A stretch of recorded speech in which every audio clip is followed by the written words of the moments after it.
Siap tak siap, suka tak suka, kau akan didatangkan. Apa yang akan ditanya oleh Allah? Perbuatanmu, amalmu.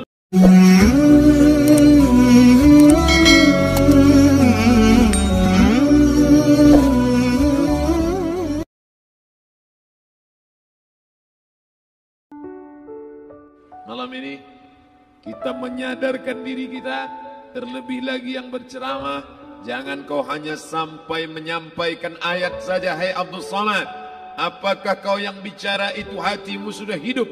Senantiasa merasakan diri, aku orang paling hina, aku orang paling kotor, ditempelkan kening ke lantai di tempat yang diinjak tapak kaki, mengatakan bahwa aku bukan siapa-siapa.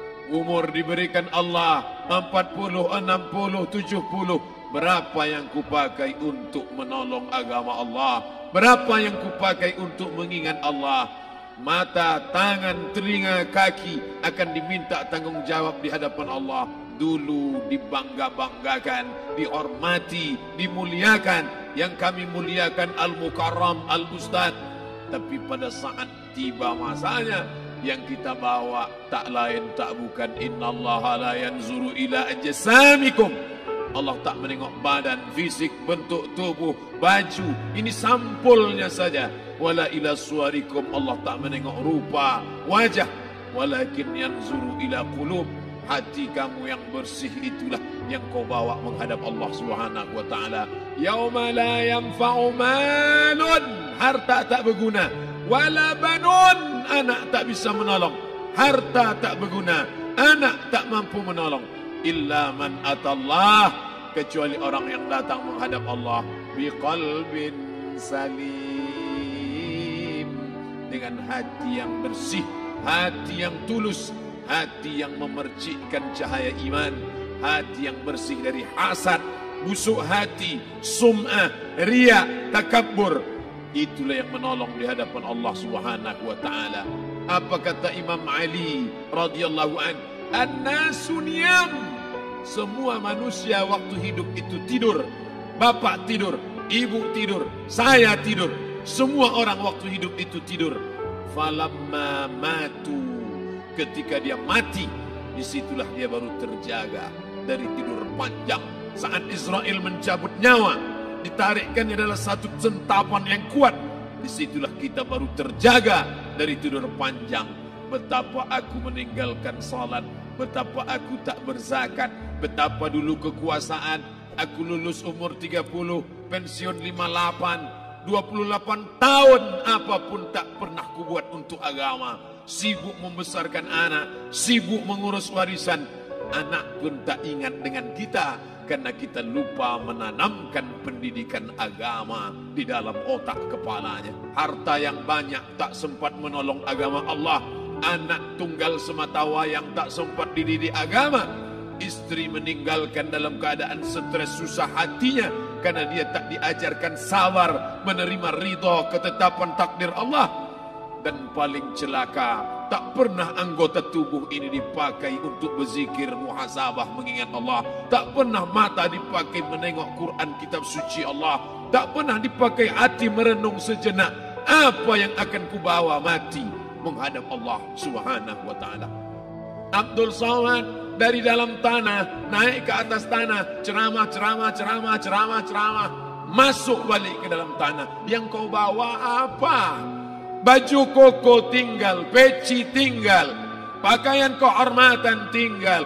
Yang kau bawa kain tidak berjahit, disobek, kerak. Itu yang akan menyampul kulitmu, yang selama ini kau dimandikan, dibersihkan oleh ibumu dulu 60 tahun yang lalu. Sampai masanya kau lupa kapan kau dimandikan dulu.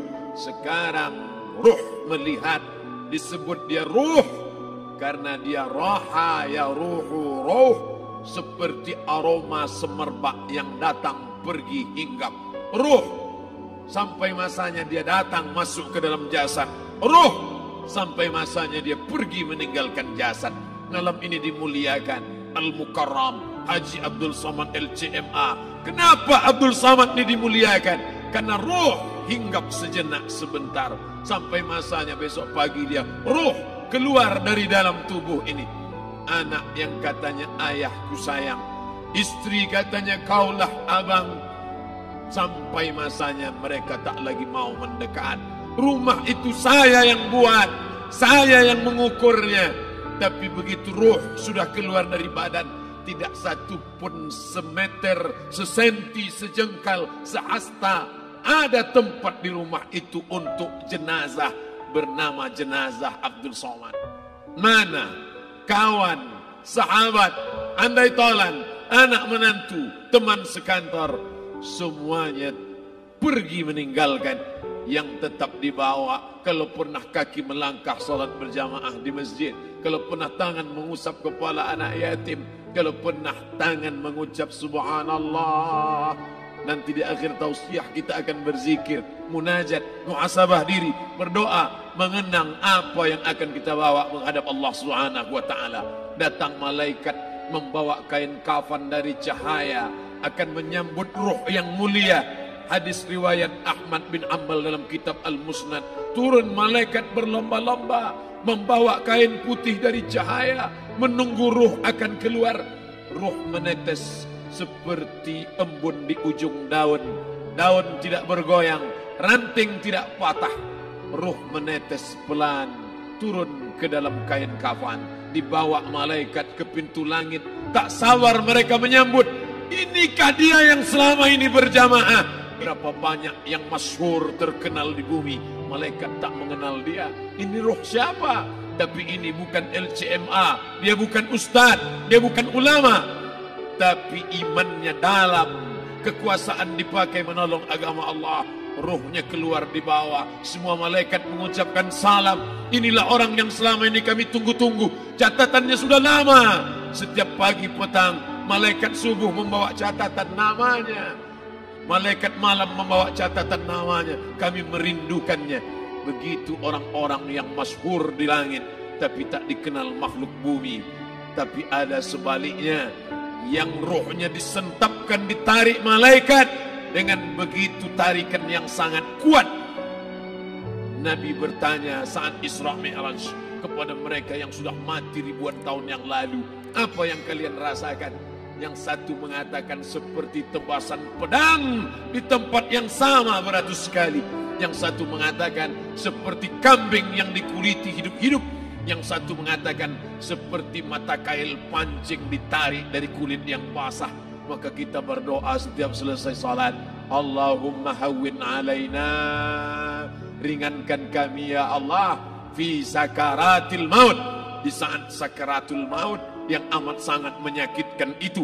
Di saat malam pertama di tempat yang gelap, di tempat yang tak pernah diimpikan oleh orang, tapi kita tetap melewati dan merasakannya. Perlahan-lahan cacing tanah, ular-ulat kalajengking akan menggerogoti kulit yang selama ini dimandikan, selama ini dipakaikan sampo yang mahal, selama ini dioleskan pelembab yang lembut. Tapi ternyata sebelum roh keluar jasad, setelah keluar, dia hanya akan menjadi santapan cacing tanah, hancur berkeping hari demi hari. Yang pertama kali membusuk adalah mata, karena dia berisi cairan. Cairan ini mengering, busuk dan berlubang. Lalu kemudian usus sebulan di dalam tanah, mulai dia menggelembung masuk angin dan dia meletus pecah. Cacing-cacing tanah mulai datang menggerogoti, memakan. Habis, siap tak siap, suka tak suka, kau akan didatangkan. Apa yang akan ditanya oleh Allah? Perbuatanmu, amalmu. Faman ya'mal mithqala dzarratin khairan yarah. Sebesar biji sawi, sebesar ujung rambut, kau aniaya orang, kau makan titik puluh keringatnya. U'tul ajira ajrahu, berikan upah pekerjamu. Gaji tukang panenmu, gaji tukang cuci setrikamu, kau makan, kau tahan 3 bulan. Dia tak menuntut, dia senyum, dia hanya mampu mengadu kepada Allah. Tapi titik peluhnya yang keringatnya, air matanya akan kau balas di hadapan Allah Subhanahu wa taala. Di saat itu tak ada siapa bisa menolong. Hari ini uangmu banyak, kau bayar pengacara handal 1 jam 100 juta, bebas tanpa syarat. Tapi di hadapan Allah semua akan bersaksi. Al-yawma nakhtimu ala, lidah yang selama ini pandai bicara dikunci, ditutup Allah Ta'ala yang akan bicara. Wa tukallimuna aydihim wa tashhadu arjuluhum, kaki akan bersaksi, tangan akan bicara. Bima kanu yaksibun, yang pernah dilakukan di masa yang lalu. Mata melihat seolah-olah nyata perbuatan itu pernah dilakukan dulu. Kita lupa, kita tak ingat. Tapi catatan malaikat terlalu terang benderang. Wa in kullun lamma jami'ul ladaina muhdarun. Catatan dibaca sampai-sampai orang itu tak percaya. Ma li hadzal kitab, kenapa buku catatan saya ini la yughadiru saghiratan, yang kecil-kecil, wala kabiratan, yang besar-besar, ahsaha, semua tercatat dalam buku catatan yang nyata. Dalam surat Al-Isra apa kata Allah? Iqra. Hari ini kalau dikatakan Iqra baca Quran, Iqra baca Yasin, malam Jumat Iqra baca surat Al-Kahfi, tapi sampai hari itu Yasin tak bermakna, Al-Kahfi tak lagi disuruh baca karena hidup sudah berakhir. Iqra, baca. Apa yang kau baca? Kafa binafsikal yawma alaika hasiba. Baca buku catatan amal. Sampulnya dosa, isinya dosa. Catatan kakinya dosa, sampul penutupnya dosa, bibliografinya dosa. Sampai ia pun tidak percaya, kenapa aku hidup hanya dosa saja. Saat itu dia mendengar teriakan azab, saat itu dia menyaksikan pekikan teriakan sakitnya siksa. Rabbana, ya Tuhan kami, farji'na, balikkan lagi kami ke dunia. Rabbana, ya Tuhan kami, absarna, mata kami sudah melihat azab. Wasami'na, telinga kami sudah mendengar sakitnya, pekikan, teriakan, jeritan.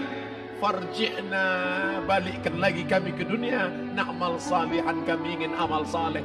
Kami ingin bantu masjid, kami ingin sekolahkan anak yatim, kami ingin muliakan fakir miskin, kami ingin bantu panti jompo. Farji'na, balikkan lagi kami dunia. Kami ingin salat tahajud, kami ingin tahiyatul masjid, kami ingin puasa sunat. Saat itu penyesalan tak lagi berguna. Na'mal salihan, kami ingin amal saleh.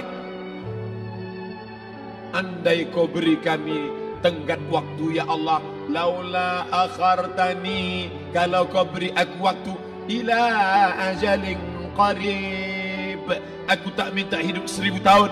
Ila ajalin qarib, sebentar saja kau hidupkan aku ya Allah. Di situ orang baru tahu apa yang pernah dilakukan dulu, yang di masa lalu. Tak ada cara lain kecuali malam ini kita bertaubat, taubat nasuha, mandi, solat sunat taubat. Ma min muslimin yuznibu zamban, ada orang silap, khilaf, buat dosa, salah. Siapa yang tak pernah salah?